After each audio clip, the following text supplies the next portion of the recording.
Halo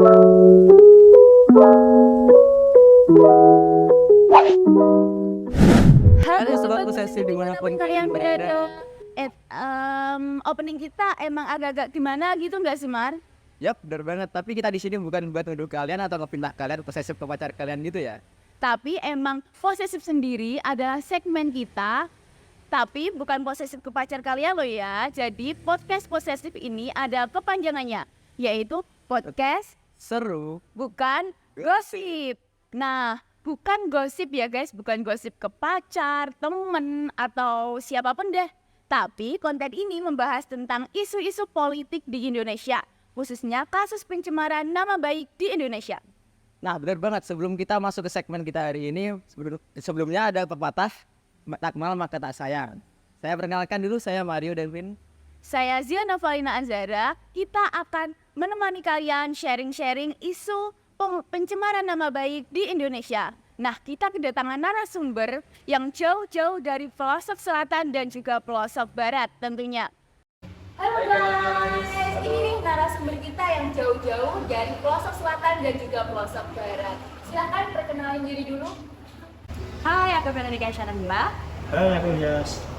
Guys, sekarang ini kan makin banyak kan isu-isu pencemaran nama baik di lingkungan masyarakat, apalagi di Indonesia.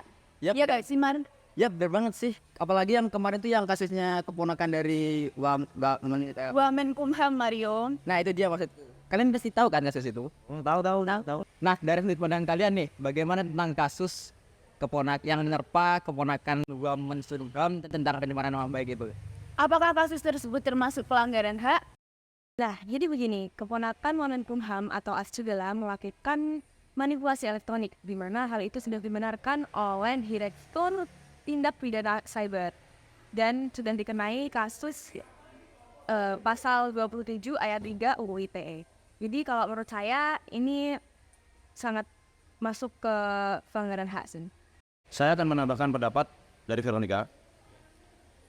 Arsi juga mengajukan permohonan perlindungan hukum kepada Presiden Joko Widodo, Menko Polhukam Mahfud MD, Menkumham Yasona Lawli, dan juga DPR RI.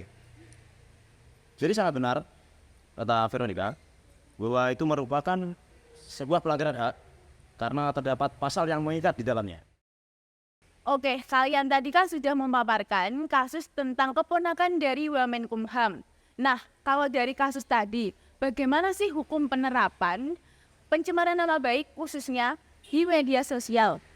Nah, apakah menurut kalian itu sudah efektif? Nah, seiring perkembangan zaman, kegiatan manusia kan semakin bervariasi. Hal tersebut adalah sebagai akibat dari perkembangan teknologi informasi kita kan. Nah, kalau kita kembali ke zaman dahulu, kegiatan manusia itu kan kebanyakan kan fisik kan ya. Kan nggak ada yang bawa HP dan lain-lain. Nah, kalau kita kembali ke sekarang, zaman sekarang, kalau kita bedakan, orang-orang kemana kan pada bawa HP, laptop, tablet, dan lain-lain. Nah, hal tersebut tentu memberikan dampak pada penegakan hukum pidana. Contohnya seperti pencemaran nama baik yang kita bahas kali ini. Adapun jerat pasal pencemaran nama baik di media sosial, selain dalam KUHP juga merujuk pada pasal 27 ayat 3 UU ITE yang mengatur setiap orang tanpa hak menyebarluaskan dokumen elektronik yang berisi penghinaan. Dalam menentukan jerat pasal pencemaran nama baik ya, konten dan konteksnya itu harus dipahami terlebih dahulu. Tercemarnya atau rusaknya nama baik seseorang hanya secara hakiki dapat dinilai oleh orang tersebut. Dengan kata lain, hanya si korbanlah yang dapat menilai secara subjektif dari konten atau informasi tersebut yang ia rasa telah mencemari nama baiknya. Oke, kembali ke kasus yang tadi. Menurut kalian nih, bagaimana penyelesaian bijaksana pada kasus tersebut? Menurut kami, dari kasus tadi yang kita bahas, penyelesaiannya sudah cukup bijaksana ya, karena sudah dibawa ke ranah hukum. Karena kasus ini udah benar-benar parah sih, karena kayak membawa nama baik seseorang untuk kejahatan ya, apalagi itu nama baik pamannya sendiri untuk memeras seseorang. Oke, jadi gitu guys, pendapat dari narasumber kita terkait kasus tersebut. Jadi kita sebagai masyarakat harus picky. Picky hal ini artinya membedakan antara laporan atau hoax ataupun kritik dalam kasus pencemaran nama baik, supaya tidak terjadi hal-hal yang tidak diinginkan. Wah, narasumber kita haus nih. Dio, tolong minuman yang kemarin dong. Yes.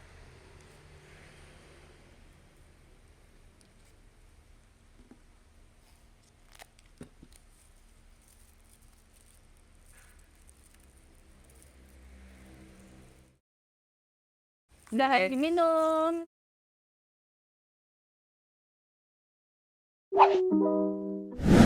Oke sobat posesif, kita kan udah minum-minum nih, udah seger. Kita lanjut ke kasus selanjutnya yang akan kita bahas, yaitu mengenai apa Mario? Mengenai kasus nih, kasusnya Haris Fathia sama Menko Marves Luhut Binsar Panjaitan. Nah, minum dulu, aus.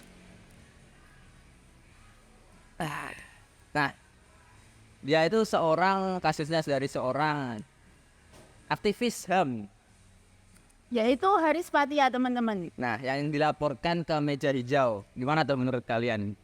Jadi kasus ini berawal dari unggahan video yang diunggah di YouTube Haris Azhar pada Agustus tahun berapa sih? Kira-kira 2 tahun yang lalu. Nanti sobat posesif cek sendiri ya. Nah, ini.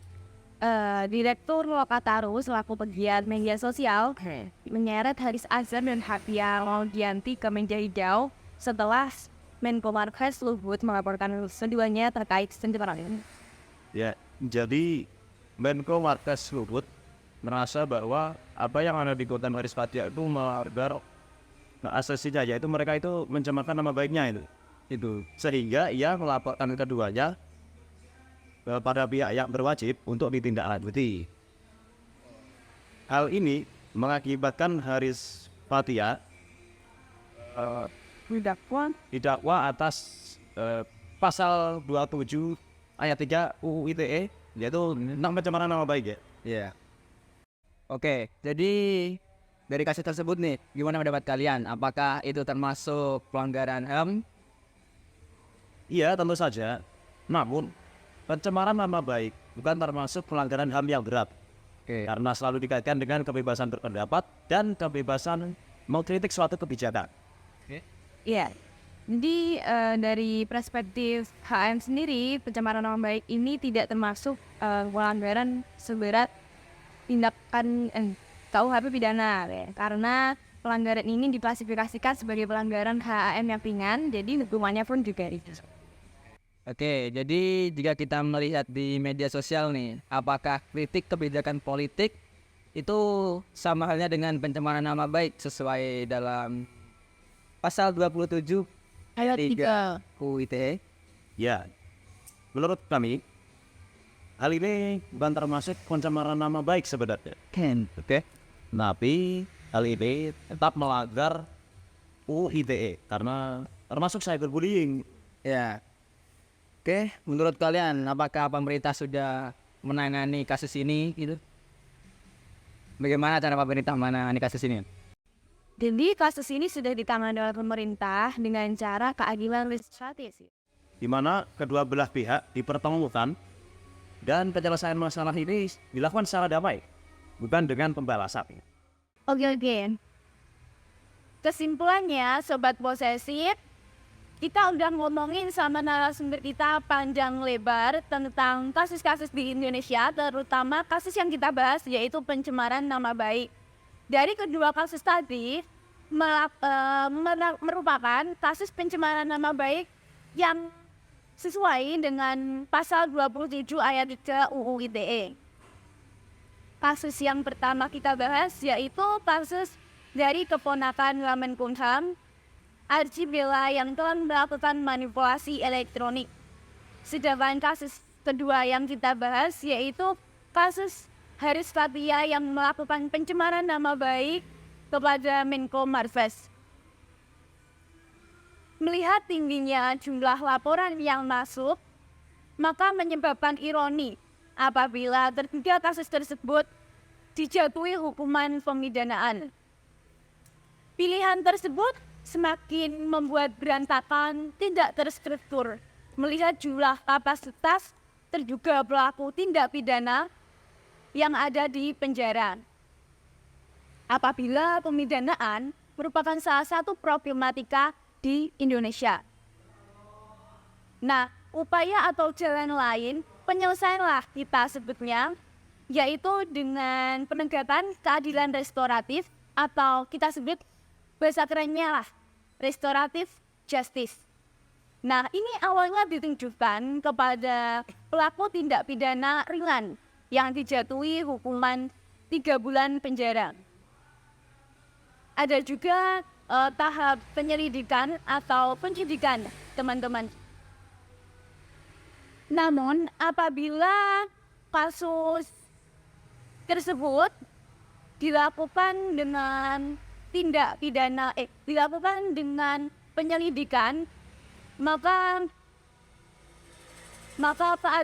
penegakan keadilan restoratif itu harus ada surat edarnya yang harus dipatuhi, kemudian diserahkan kepada pihak kepolisian yang kemudian diuruslah oleh pihak kejaksaan.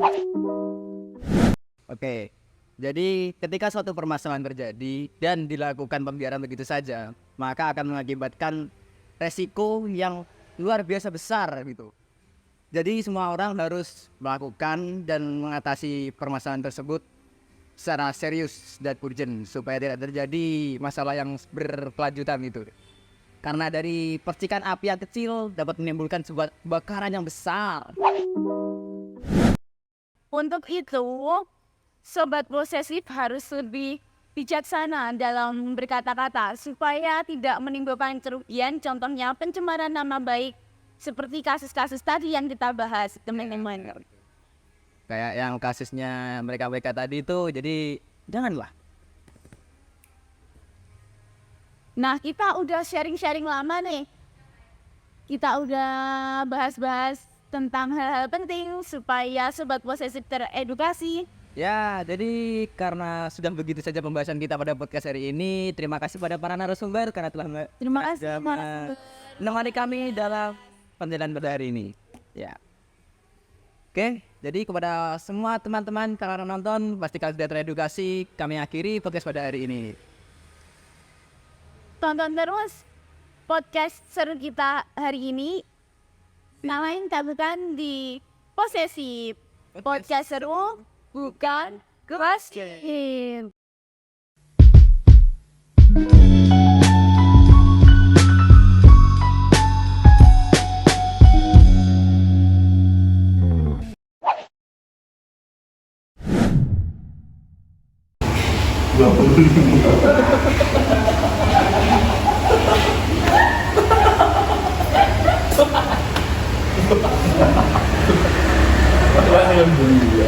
Masih guyu. Kebakaran yang besar.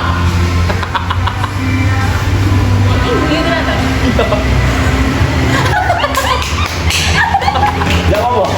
Api.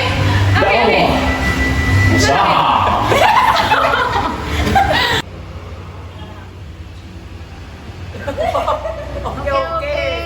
Melihat tingginya badannya Jil, pemidanaan. Ulangi Jil.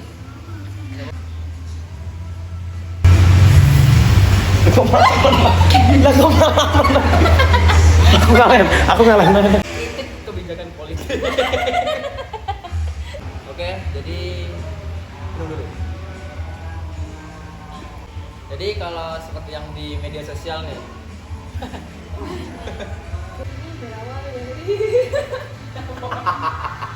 Malah lucu terlalu. Lagi kacamata malah lucu terlalu. Ya,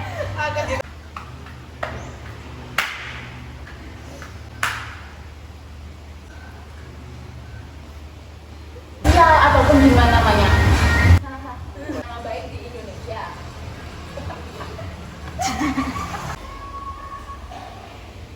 Larutan biasa. Kita. Yuk aja itu nama.